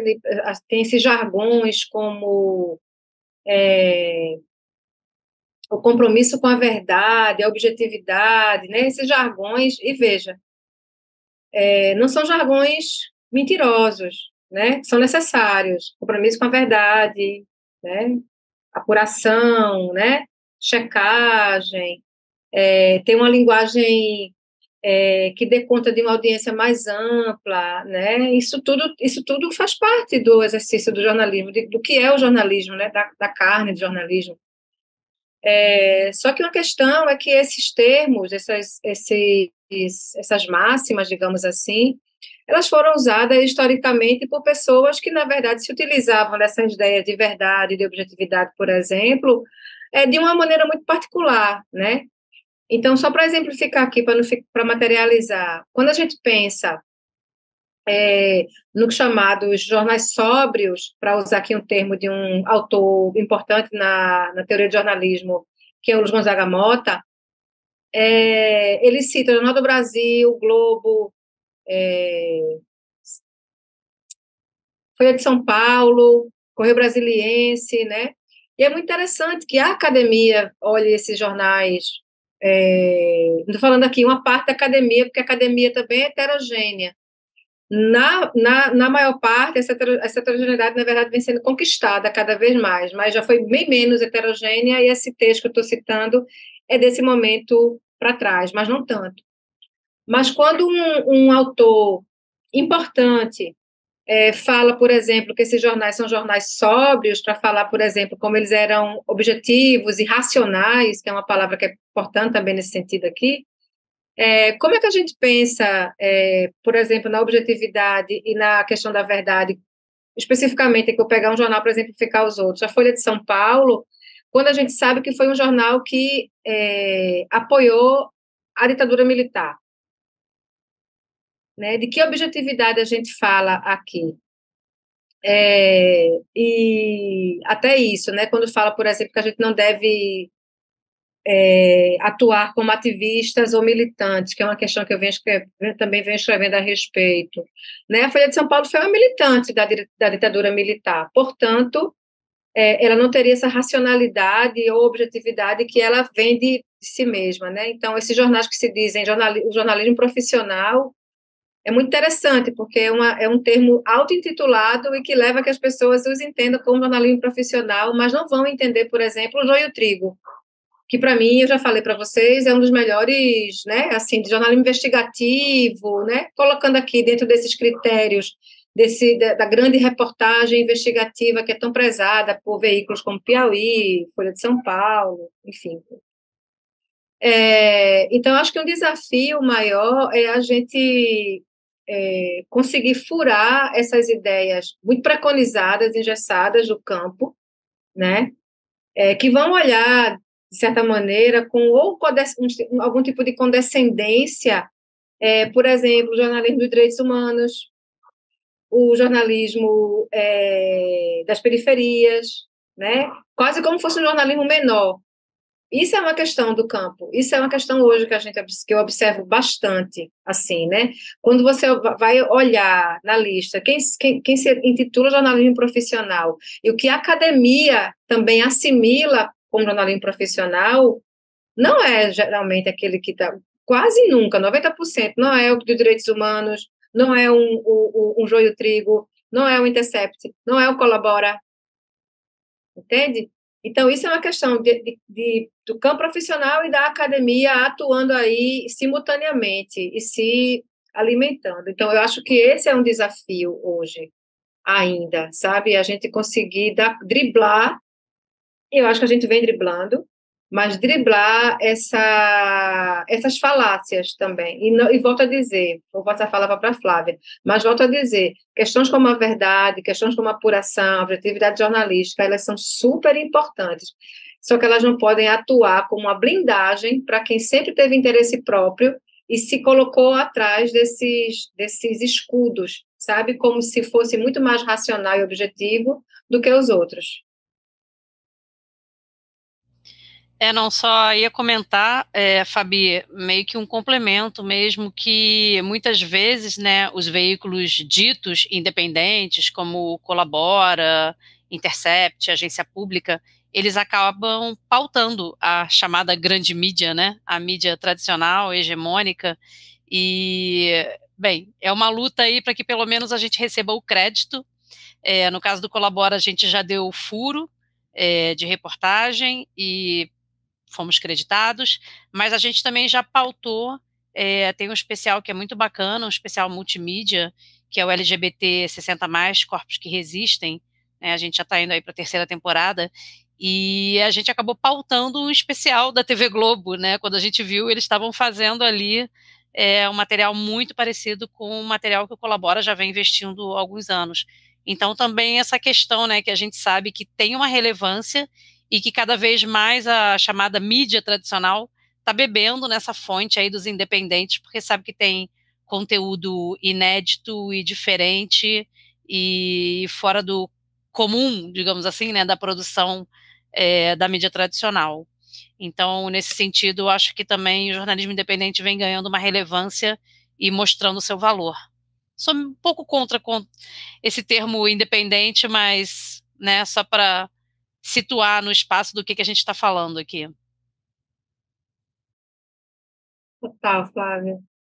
E essa não acreditação me parece, inclusive, também uma estratégia de manutenção do status quo, né?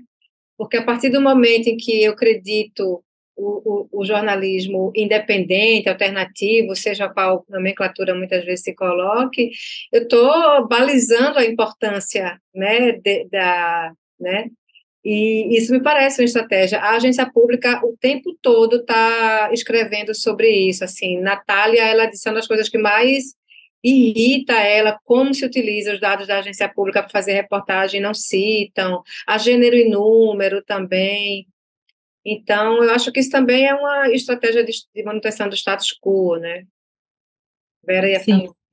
Não, eu ia falar que tem um termo, acho que é do Vladimir Safatli, que fala que é uma racionalidade cínica, assim, né? Que é um cinismo mesmo, que esse não acreditar, não, a gente também pensou, e isso é reiterado, né? Isso é reiterado nas abordagens jornalísticas, que muitas vezes, por exemplo, no caso, é um caso que eu analisei num artigo que quando um menino foi acusado de roubar uma bicicleta elétrica no Leblon, e aí ele tinha uma bicicleta igual, e era um homem preto, né? Um homem negro, e aí, na verdade, quem tinha roubado era uma pessoa branca. E aí foi por uma pressão mesmo dos veículos racializados mesmo, que falaram, olha, essa abordagem, e aí eles vêm e colocam a ficha, não sei o quê. É um cinismo mesmo dessa abordagem, e que é isso, a gente está transformando por dentro. E aí eu tô com a Flávia, não tem que pôr independente, comunitário, é jornalismo, tanto que tá aí, a gente, eu me coloco, né, porque eu estudo isso, a gente está dando conta do mundo que eles não dão conta mais, porque as pessoas têm valor justamente porque as pessoas querem ver um outro tipo, né? Porque eles não dão conta mais. E já faz tempo que a gente fala, né, do déficit de abrangência, né? A Cremilda Medina falou isso há muito tempo. Então, eu acho que é isso. E é maravilhoso. Isso é bom. É um desafio maravilhoso, que a gente está, de fato, construindo um caminho outro, né? Caminhando por um caminho ou outro que seja, que é muito importante, né? Fabi, eu vou colocar nosso artigo aqui no chat, o que você acha? Tudo bem com você? Que alguém pediu. Acho que não tem problema. Teria algum problema com esse BPJ, tu acha? Acho que não, né? Não, acho que não. Mas depois para ninguém publicar, porque a gente ainda vai apresentar e ele vai sair nos anais. Porque se ele não for inédito, a gente não pode publicar. Então, eu pedi só essa... Se vocês quiserem também divulgar depois que tiver publicado, acho que não tem problema. Talvez seja melhor, Vera, não tem tipo de problema com eles. Mas semana que vem já a gente manda, que já vai ter o link já. Muito bom. Eu queria só... A gente está chegando no final, né? Falta 10 minutos.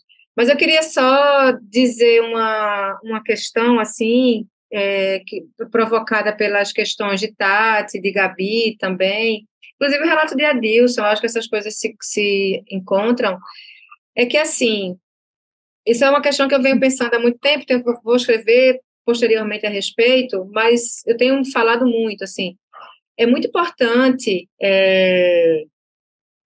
que a gente não veja o espaço da academia também como um espaço que não nos pertence, sabe? Porque, por exemplo, Vera falou, né, desse projeto colonial da academia, a universidade, e é isso mesmo. Só que, ao mesmo tempo, a academia é um espaço de poder. E a gente precisa, se a gente quiser, obviamente, precisa estar nele também, né? Porque se a gente não está nele, muito dificilmente esse espaço de poder vai ser um lugar de formação, de conhecimento, sabe, de ciência, de subjetividades, que deem conta das nossas vidas e das nossas mortes, né? E estou falando aqui principalmente pensando em grupos racializados, em grupos vulneráveis. E eu tenho visto nos últimos tempos muitas falas de pessoas muito jovens, de pessoas negras, de pessoas indígenas, de pessoas trans, enfim, quase se desconvidando a estar na universidade e diminuindo a importância da universidade. Eu não acho isso, eu acho que, assim, diminuir a importância da universidade é quase um projeto bolsonarista, de verdade. Eu acho que a gente pode criticar o espaço acadêmico, e eu acho que é necessário que a gente critique, mas a gente não pode, por exemplo, olhar esse espaço e entender como nos últimos 20 anos a gente aumentou bastante a presença de pessoas pobres e negras nesse espaço. E isso só se deu por conta de uma luta enorme dos movimentos negros do Brasil, sabe?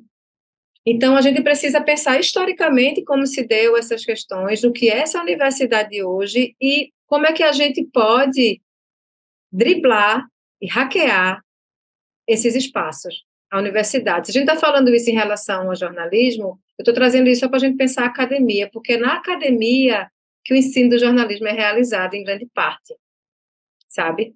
Então, por exemplo, pensar valores notícia, pensar que bibliografias estão sendo utilizadas, pensar a partir de o que é que a gente chama de jornalismo, pensar a relação de arte e jornalismo, pensar em outras formas de produzir jornalismo, tudo isso é feito na universidade também, sabe? Tem muita gente interessada em debater essas questões e, enfim, e promover esses dribles.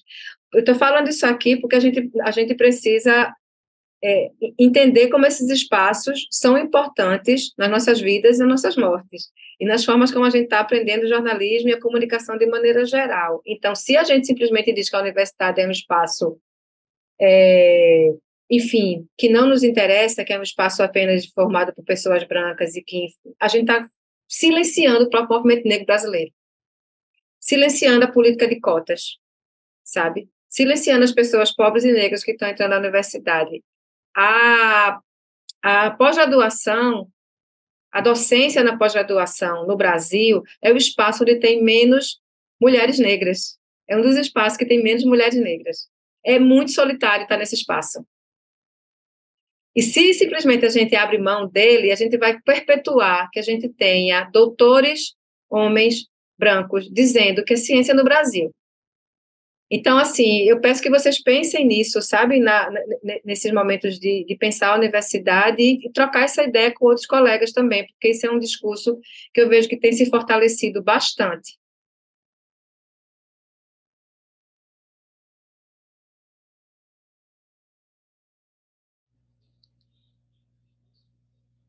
Não sei se tinha mais alguém querendo fazer uma pergunta, mas é só um depoimento breve aqui.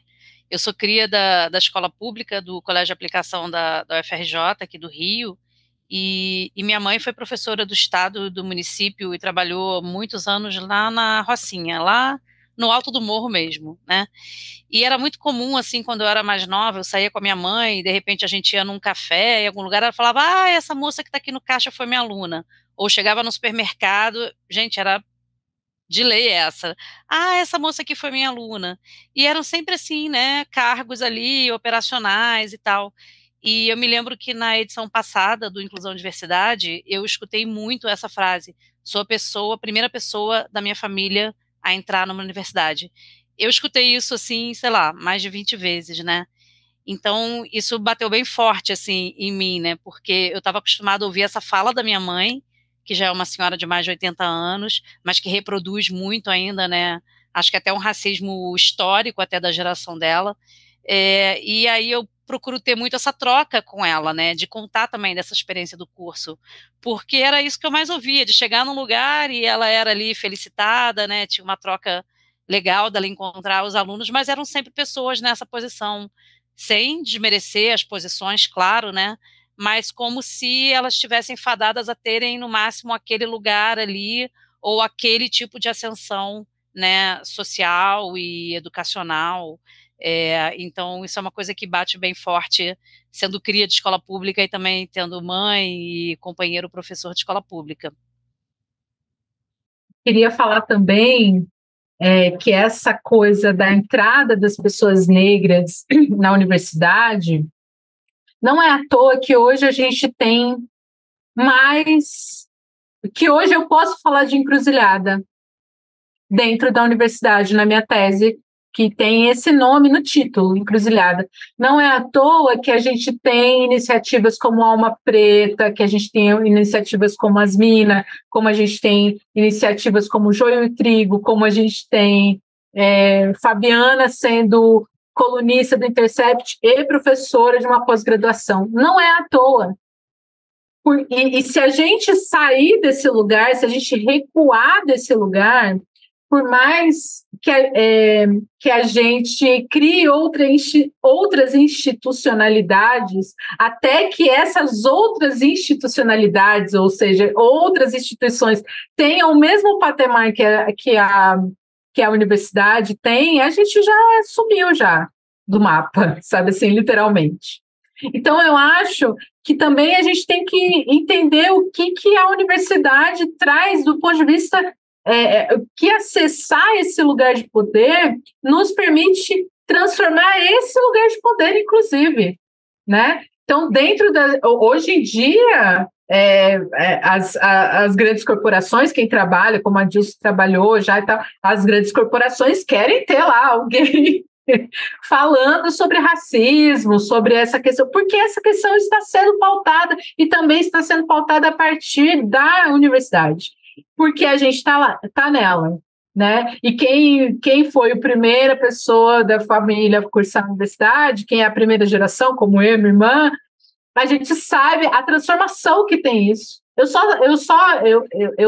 vou dar um exemplo de novo, pessoal, não gosto de ficar dando, mas não sei porque que hoje eu estou dando vários exemplos pessoais. Mas assim, eu só saí do país porque eu estava na universidade. Foi a primeira forma de eu ver o mundo, né? Universidade, de ver esse universo aí possível. Então, eu acho que a gente tem que criticar e transformar por dentro mesmo, e transformar as práticas e fazer da universidade um lugar menos individualista, aquilombar a universidade, encruzilhar a universidade. A gente precisa fazer isso. E se a gente ficar negando, não dá. A gente não é o Freud para criar uma escola de psicanálise e tá tudo bem, não estou nem aí para a universidade. Não somos. Não dá, a gente tem que disputar, né? Mas é contraditório. Eu habito esse lugar. Pela encruzilhada, eu habito esse lugar mas eu reivindico esse lugar, porque se eu não for contraditória, eu nunca vou, porque você me chama de contraditório para você se manter no poder. E eu vou ser sim, sabe assim? Então eu acho fundamental essa fala da Fabi. E a gente vai se aquilombando, é isso. Você encontra uma pessoa para escrever um artigo que te dá um gás, você encontra um grupo de pesquisa, você cria o seu grupo de pesquisa, você cria o seu grupo dissidente. Eu tenho um grupinho ali que não é institucionalizado, mas de amigos que eu fiz, que a gente se auto-intitula dissidente, mas que a gente está discutindo a universidade, e é muito importante. E a gente é capaz, a gente tem tecnologia para isso.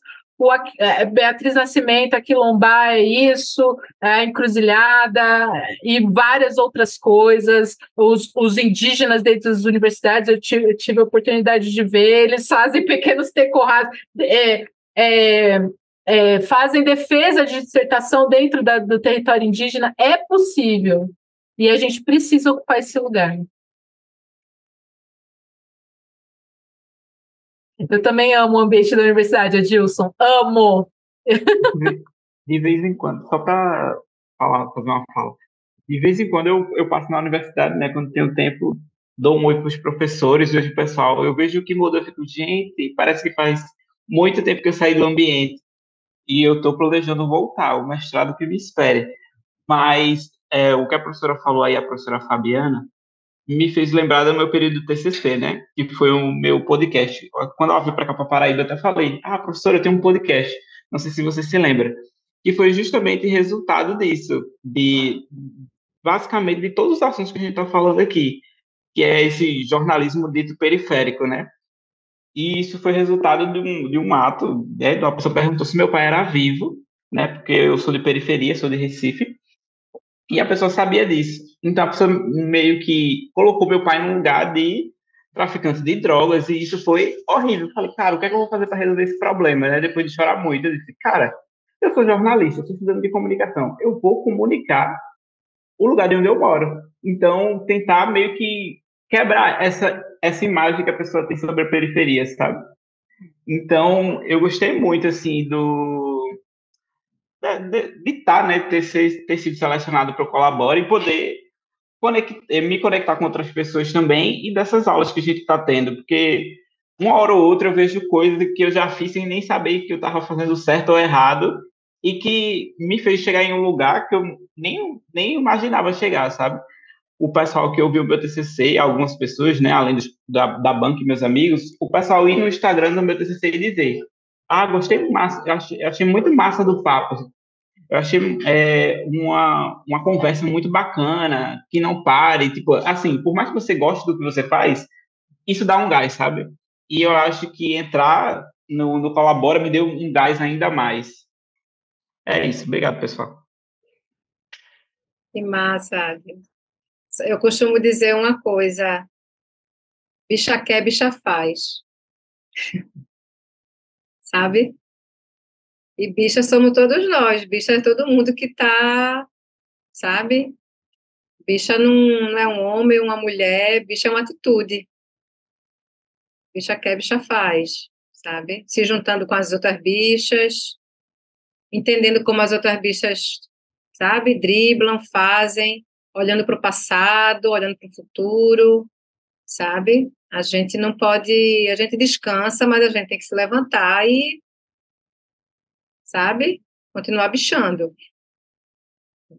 E não se reduzir àquilo que as pessoas nos reduzem, né? Porque é isso. Vão olhar para a gente e falar assim, mas você veio de onde? Sabe assim, seu pai não morreu, não é, né, como falaram para o Adilson, e aí eu não vou me reduzir a isso, né? É se recusar.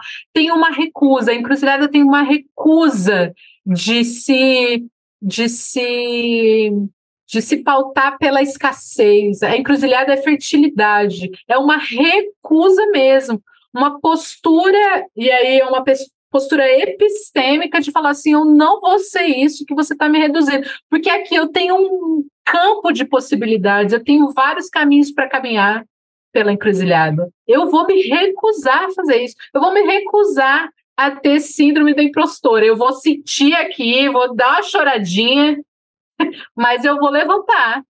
E ainda assim eu me levanto, né? Como diz o poema, eu vou me levantar e eu vou me recusar. É uma recusa.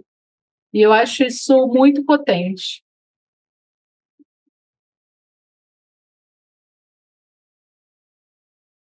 E finalizando, Flávia? Nossa, 9 horas aqui cravado, né? Acho que esse papo ia longe. Verônica, estou aqui bem feliz com essa aula. Queria te agradecer muito.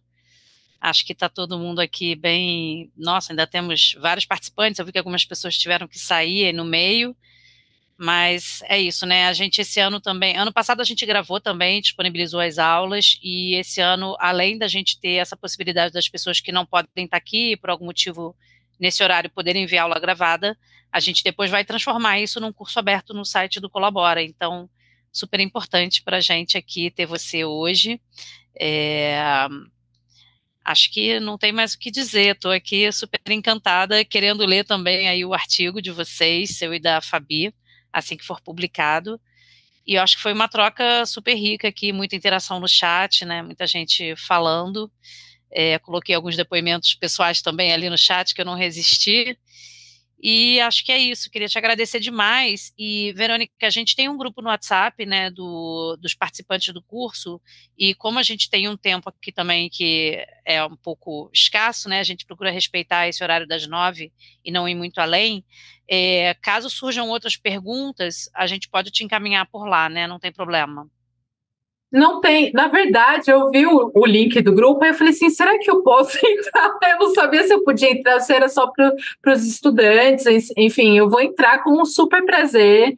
Eu estou no Instagram também, @Verônica Alves Lima, tudo junto, vocês podem me encontrar por lá, vou entrar no grupo, finalmente. Flávia, quando eu estiver no Rio de novo, vamos marcar de encontrar eu, você e o Simas lá no bode cheiroso, para tomar uma cerveja e conversar, encruzilhar ainda mais. E Sim. quem tiver, enfim, eu sei que tem gente do país inteiro, vamos nos encontrar nas encruzilhadas da vida aí. Eu estou muito feliz, muito mesmo.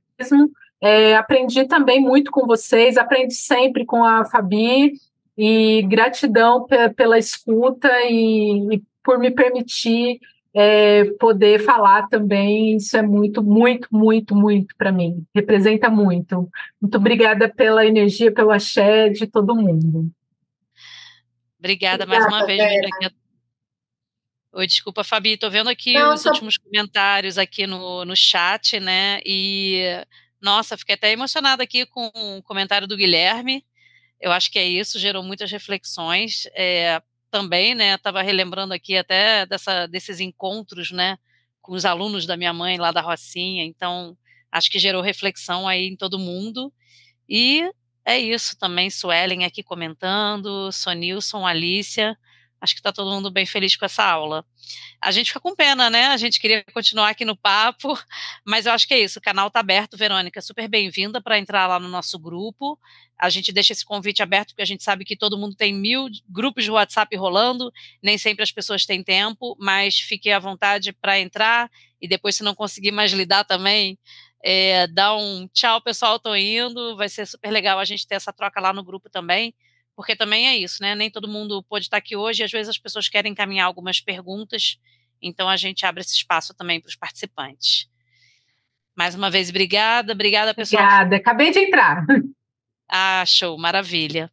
Obrigada, Fabi, pela troca de sempre. Lari, nossa super produtora, segurando aqui com a gente até o final da aula. Muito obrigada, pessoal.